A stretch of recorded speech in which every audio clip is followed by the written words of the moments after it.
Agarre, eus bet en gavet un raiskiz ganen, a blammour e oan o kouziel latin n'on ket perak. Unan bennak deha skolidi, deha penans officerien nevez, do la dit, a padre, oui war ma tehel kouziel latin he, mais ya un dromenag a wishen, setu eus kouzet un dromenag latin dehan, et de savoir dit, de se respunta dit latin, trivar loaz oa ken, non, naute glos. Hag me savoir dit, mais te a gozemad latin me metra per peus eskendrahe, et de savoir dit, mais a vazat, ni on de stroet der zaufnek et latin Harry Potter. Tu gole rire. Tu dis skiz a zo me mestra war ar mor. Hag apez a yo iski c'hoaz e o gwelet e zo a tri ane hoan, paotred yo hag prest da veha da von da goumandi ahe. Hag a oui e brezounek mat. Diou ane zo a yo ton de ha lycée Karaez, hag un an al a yo bet beteg a troisième e pounabat. A brezounek freaz a mad a zo e gato, hein. Et setu meg a souezet a voilà, meg a vetin oa ne me brezounek mad e plouvaon.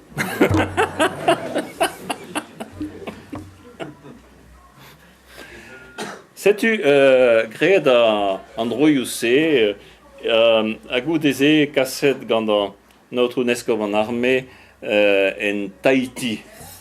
Tahiti eno var gourene ar bet ma kero. Tu as l'arbet quoi. Et bet douloz eno. O in ouze un tammenag l'amour ne ket braz an tamm quoi.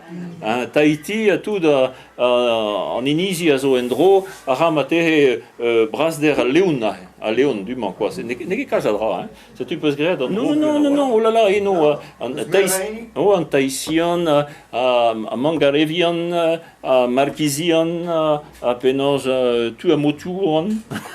Donc, voilà. C'est tu. Dre galeg, quoi.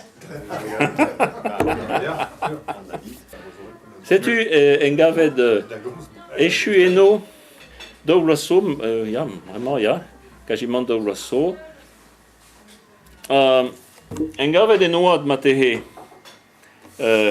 o da jo maza zon historiou c'est vraiment pas en gaven var ar vag. Et zian da velet a hapiten da goulenn digantan piou piou a zo a rossa amman hag e lavar din major a zo matehe ne zo koz hag e zian da velet a major hag e goulenn digantan pe oa dout major me zo bala me zo a rossa amman nout ket ken bremañ me eo lavar en dern. En gavet oan regoz vraiment davon daobar tro gisse setu meus lavaret d'an armée e jom fet an aza goulennet dig an notre UNESCO Quimper don en dro amman an notre UNESCO anvet a hanoun e kastel e gistal curé vicaire en breton, hein. Et a beleg a yo ton da matehe a beleg d'ar neskopti a yo bet de persoun nou ket var menez a fouliez pe nou ket bod meur en gavet vraiment anvet er broleon a setu an dut davon da goudenehan e ar barez nevez quoi en doa bet digant an notre UNESCO an eure a trou Huizo mat vraiment ye Huizo grâce au dehors d'un amant der a brug var ar mechel rus.